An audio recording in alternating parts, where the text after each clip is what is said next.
See, I'm going to briefly define what calories and macros are. Really just want to do that to make sure that we're all on the same page.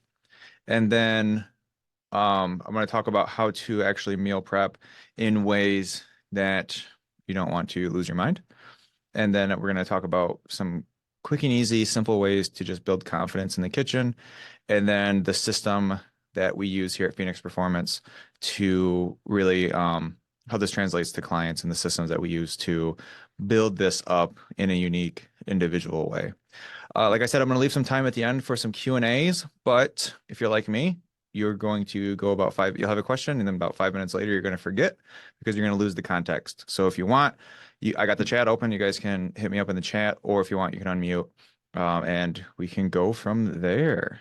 Without further ado, let's dive in. Also, this is my first time doing it, so I expect there to be growing pains.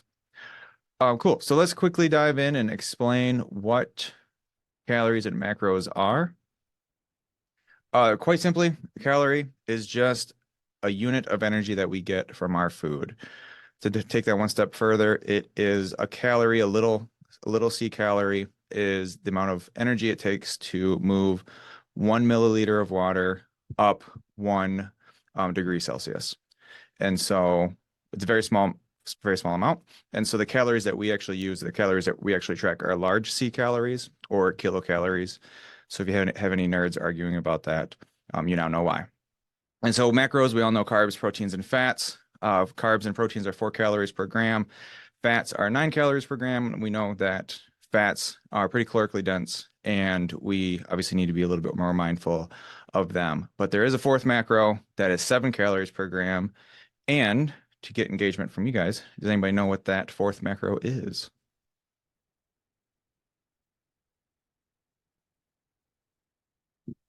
No, come on, guys, don't leave me hanging here.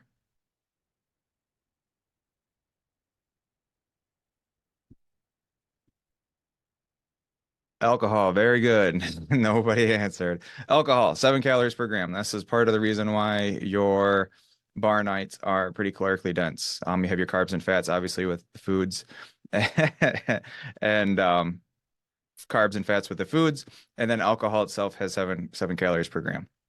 So a lot of people don't talk about that, and it's largely because you can't sustain on a whole lot of alcohol. Alcoholics do it, but I don't suggest it. So the meat and potatoes, if you will, of this presentation is going to be about how we prep and meal prep. And if you're anything like me, you absolutely hate doing everything all on Sunday, spending 4 hours on like one of the 2 days you have off to cook the same meal for the whole entire week. And then you're eating off Tupperware all week, and it just feels monotonous and crazy.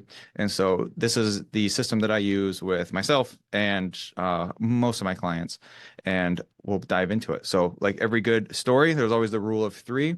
And so when you're talking about meal prep, I break it down into essentially 3 stages. You're planning out the meal, you are gathering the ingredients, and then you're going to be actually cooking the meal. And so a lot of times when people think of meal prep, they think of just step 3, just cooking the meal, but they don't actually plan what they're going to be cooking, and they don't worry about gathering the ingredients. And so that leads to Taco Bell. And so this is why we got to plan and get some meal prep going. And you can break these up throughout the week, and I'm going to explain how in a minute. And so meal prepping, this is going to be the biggest part of this. And there's also another rule of 3 in this. So what I like to do, and the graph is compliments of Siri. She's in here, but I think she's just lurking at the table, I mean. And so what I like to do, very simple, create 3 different lists. 1 list of proteins, 1 list of veggies, and 1 list of grains. I use the term grains loosely here. Really, it's all other forms of carbohydrate that aren't vegetables. And so you create this list, and it doesn't have to be 10. I just did 10, so that way it can be in true tabletop RPG fashion, to where you can roll the dice and see what RNGesus has to say. And so this, like I said, you're going to do a little bit of legwork up front. You're going to create the list. Create a list of the proteins that you like, the veggies and the grains. And it's fine if it's not, 10 of each or whatever. Even if you have like 4 vegetables that you like, you at least have a good starting point. And you pick 1 from each list, and that's going to be the vast majority of your meal. Now you can sauce and season however you want, but you at least know that these are going to be your three main ingredients, and you can essentially shop based on that. And seasonings however you want. We'll talk about that in a minute, but use sauces sparingly. A lot of times people will go heavy-handed on the sauces, and that, especially ranch, calories can ramp up quickly. And one thing that's not on here is talking about portion sizes or plate mapping. A lot of times people say half of your plate should be vegetables, a quarter should be protein, and a quarter should be grains. That's largely fine and dandy, but I think people in general are a little low on protein. And so I like to make it very simple and do just a third of each. Third proteins, third grains, and a third vegetables. And so very quick and easy, and you don't have to worry about other fractions besides one third. And boom, boom. Oh, and I was gonna say, this table and a lot of other things are in my cooking and shopping ebook. I know I've talked to everybody here, but if anybody is interested in getting it, you can either be in the Discord if you're not, or you can DM me either on Discord or Instagram, and you get your copy there. And I also made a video course that is in Discord as well for this. Cool, cool. So you got your lists of carbs, proteins, and grains, proteins, and vegetables. You got your list of foods, you got your list of ingredients, and you take the time and you create whatever meals you're going to do, whether it's 2 meals, 3 meals, 6 meals, whatever it is. And so now you've essentially created your shopping list, and now you just have to survive the shopping run. And so some easy steps. Obviously, we just created the list, so the top one's done. Don't shop when you're hungry. I know it's a little easier said than done because you could be getting out of work at 5 p.m. and you haven't eaten since 1, and so you're sitting there and you're hungry, and then you got to run to the grocery store and get some groceries. If you can, sip on a 0-calorie drink or munch on a snack, so that way you're not shopping with your eyes. Also, sticking to the list helps with this. Also, sticking to the perimeter. A lot of people say that has become almost something of a cliche, but it is largely true. The foods on the outside of the store are going to be much more whole food, less processed, and they're going to expire quicker, meaning they're more whole food. So stick to that. But when it comes to like the grains and especially the grains, you're going to have like those pre-flavored rice packets. Those are fine. Same thing with pasta packets. Those are going to be in the aisles, so don't stay super strict to this rule. But one thing you should be very adamant about is being adaptable and being flexible. So that way, if they don't have your frozen bag of veggies that you particularly wanted, you don't quickly rush to fast food because you can't prepare a dinner. And so just be adaptable. If they don't have chicken breasts, you can get chicken thighs, a little bit higher in calorie, also a little bit better in flavor. And so feel free to absolutely change that. Cool, cool. Am I going too fast for anybody? Cool, cool, cool. Oh, one thing I want to take a step back. I forgot to mention about this. With this, I like to do, you got your proteins, you got your veggies, and you got your grains. It's very easy for me to say you should just have chicken breast, broccoli, and quinoa every day. In fact, a lot of influencers preach that type of behavior. But I try to do 2 out of 3 of these are whole food, and then that third one can be a little less whole food. And so you can do chicken breast, broccoli, and then like a tortilla strips, tortilla chips, or tortilla shells if you want to do like a wrap. You can do garlic bread, French fries, whatever. Or if you wanted to do something breaded like chicken strips, you can do, I don't know, bell peppers and maybe like a rice. So that's why a little bit more whole food. So it allows some flexibility, so it improves sustainability, and you actually enjoy the food. Because I mean, that's ultimately what we want. We want to enjoy a nice, healthy breakfast or a healthy meal that we can sustain on, and it's not just boiled chicken, steamed broccoli, and white rice in a Tupperware all week. So I've done that, and I hated every second of it. Cool, cool. Moving on. So we made the list. We went shopping. We successfully survived the shopping run, and now we have all the ingredients, and we need to cook it all. So how do we do that? And so I want to start very, very basic, start from the ground up. We actually need to have the proper implements, or we need to arm ourselves properly. And so with that, I like to have a big ass knife. I think they call it a chef's knife. Chicken shears. I recently discovered those like a couple of years ago. Those are a game changer. They are the scissors that come in knife blocks. They are not meant for opening letters. They are meant for cutting up meat. And it is a fantastic tool to actually do like small dicing of your meats, especially chicken. And so I highly recommend those. Don't sleep on that. Cutting board, very obvious. Gina, do you have your hand up? Yeah. What's up? Do you know that you can shred meat, your chicken in a KitchenAid?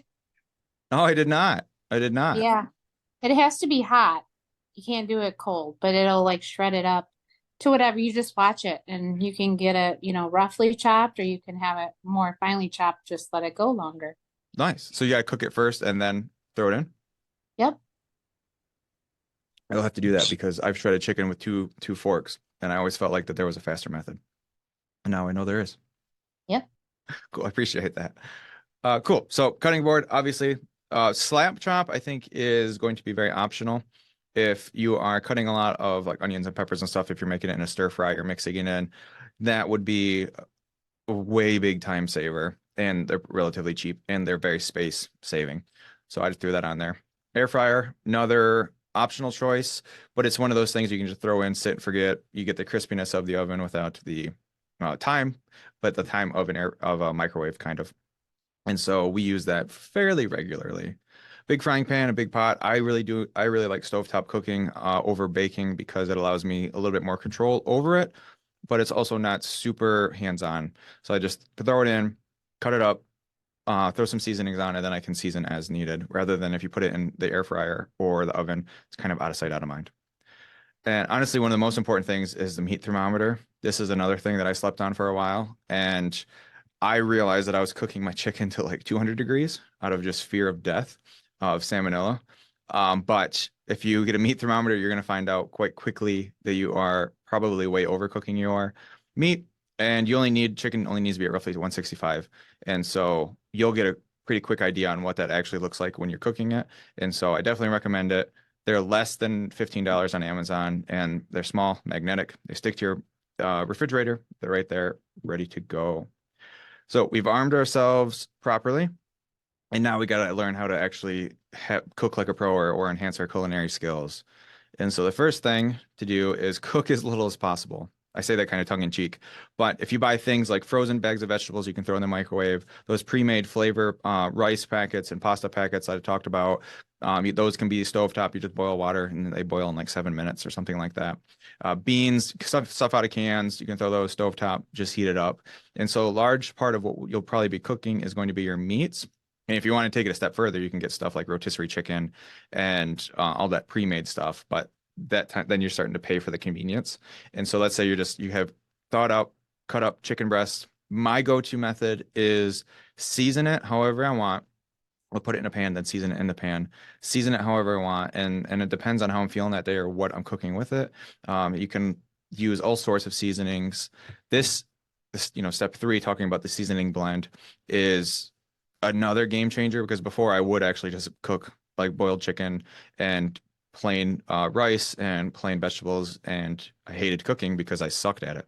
And so I now have an entire shelf in my pantry or in my cabinet dedicated to seasonings, mix and match.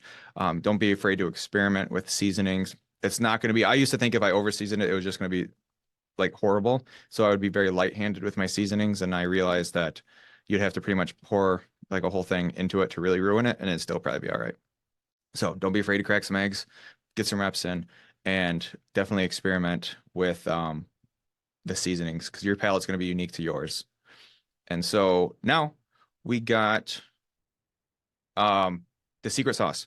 And so I know it says there's no actual secret sauce to what we do with our clients, but largely what we do is very individualized, and some of you can attest to this. I like to start with where the client is, and essentially that's my whole coaching philosophy. But specifically when it comes to nutrition tracking, there's a whole spectrum on where they are, and so I really like to meet where they are and start from there. And I think it's very important to track your food in some way, shape, or form. Some people are very averse to numbers. They have number anxiety, whether it's number on the scale or tracking calories. I think that's just a hurdle that can easily be overcome through a couple different ways. But let's say I'm starting with somebody who it goes super crazy with numbers. They don't like numbers at all. What we'll do is start a food log or food journal. And we either do that through writing it down, pen and paper, notepad on your phone, or you can actually take pictures in the app. And I prefer at least doing that so that way I can see the food. And so you can submit a photo without actually tracking the calories in the app. And so we do that. But just getting a food log of some way, shape, or form, whether it's, like I said, that or tracking your calories, because this gives you, this is very important. A lot of people skip this step because this gives you a point A. You can be thinking, oh, I don't really eat that much. I maybe eat 1,500 calories a day.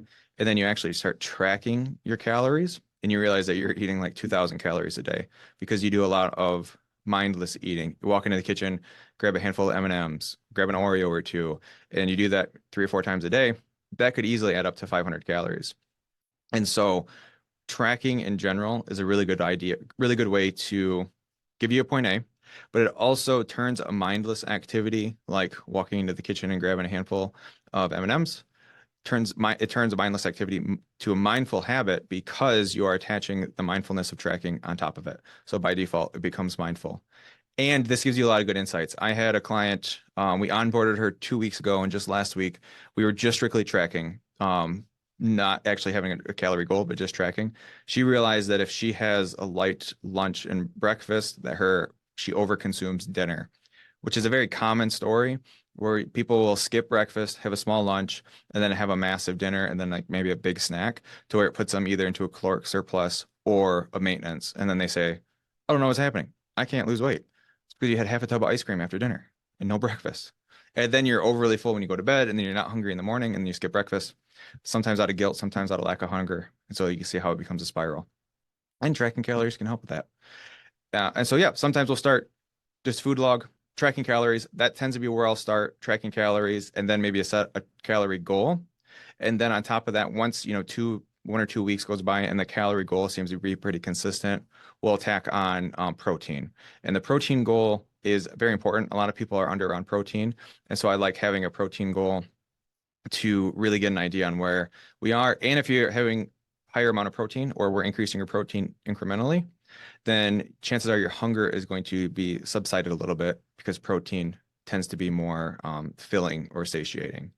And I'll say a vast majority of my clients will stop there. We'll stop at calories and proteins and constantly, obviously, tweak and change as we go. But that's where I'll say the vast majority of people will stop. And then if we want, we can take the next step and track carbs and fats. But that is largely, again, all this is individualized, but that one specifically is largely individualized. And then down here it says other nutrition habits are peppered in throughout. That is like a lot of what you guys in the challenge are doing, where there's the water habit and the 2 servings of veggies throughout the day.